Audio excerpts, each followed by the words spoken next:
Buen día, Raúl. Buenas tardes, los que me escuchan. Muchas gracias por estar aquí el día de hoy.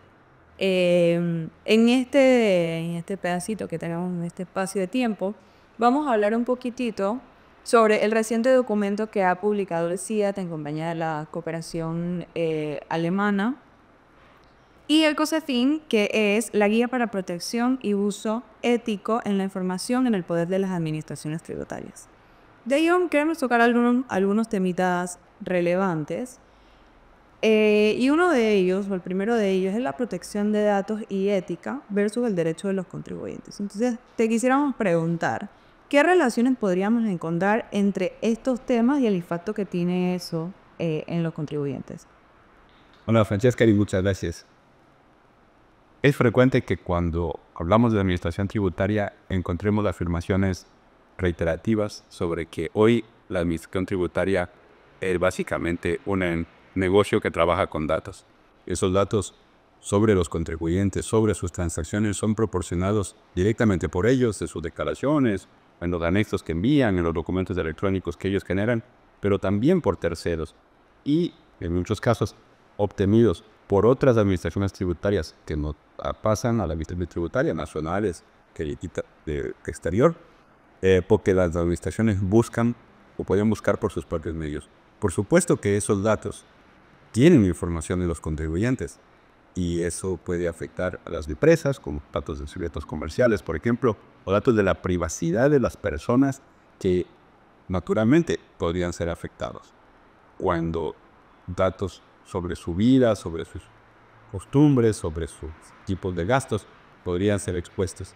Es indispensable que la administración utilice esos datos para el propósito correcto, facilitar el cumplimiento y controlarlo cuando sea necesario, y no para otros fines. Eso pasa naturalmente por el uso ético de la información. Y cuando sumamos el desarrollo de tecnologías de inteligencia artificial, por ejemplo, basadas en datos, surge además el tema de si es la información sesgada, si los algoritmos, no únicamente los algoritmos pueden estar sesgados, sino que los datos que reflejan una situación discriminatoria podrían traducirse en decisiones discriminatorias. Entonces, es indispensable para la administración, al usar esos datos, incorporar esos criterios.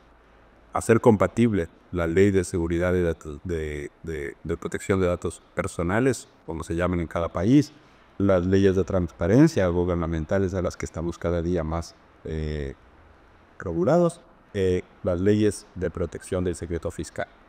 Todos esos elementos hay que conjugarlos.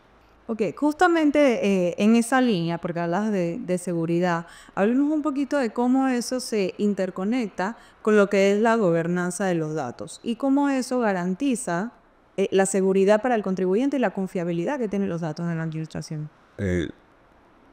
Es importantísimo. En primer lugar, por la calidad que los datos deben tener. Si los datos no son de suficiente calidad, las decisiones que puede tomar la administración pueden resultar incluso arbitrarias. También los datos deben ser completos y la gestión de la gobernanza de datos pasa también por todo el ciclo de vida. Hay que saber cuándo hay que borrar los datos, no necesariamente un incumplimiento en la presentación de la declaración en 1980 podría determinar tu nivel de riesgo 20 años o 30 años después. Es necesario toda esa unión de elementos de información bajo un esquema de gobernanza y particularmente en lo que se refiere a la seguridad. ¿Quién tiene derecho a ver qué? Y aquí se suman el hecho de que un auditor, por ejemplo, puede ver los datos de quien le está auditando y seguramente de aquellos que tienen relaciones comerciales con ese contribuyente, pero no arbitrariamente podría ver de cualquier contribuyente. Un funcionario que está haciendo asistencia debería concentrarse en los datos del contribuyente que está asistiendo y no ir a consultar porque le parece buena idea el de cualquier otra persona, incluyendo políticos, personas políticamente expuestas, conocidos de la farándula, futbolistas, modelos. No hay ninguna razón. Entonces, debe ser en la práctica muy selectivo los accesos a la información de parte de la administración tributaria. Ok, hablemos también de el uso de la nube. Creo que esto es algo que preocupa a las administraciones. ¿Qué deben uno considerar antes de migrar a un servicio del gobierno?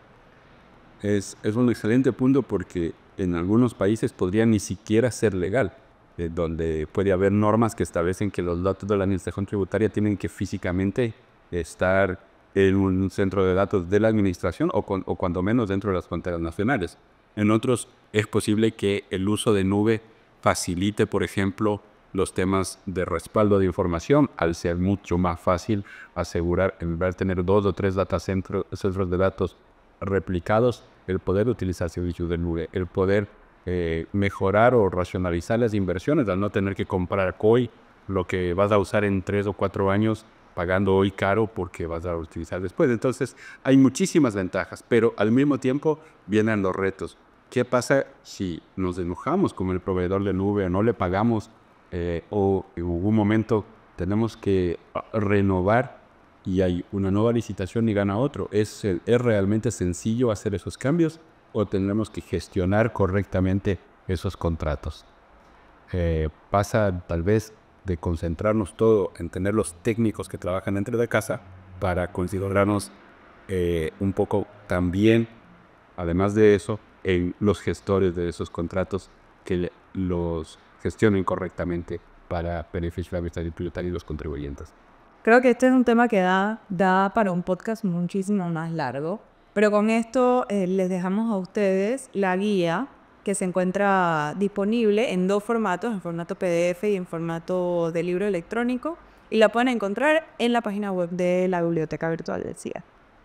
Muchas gracias. Gracias a ti, Pachas.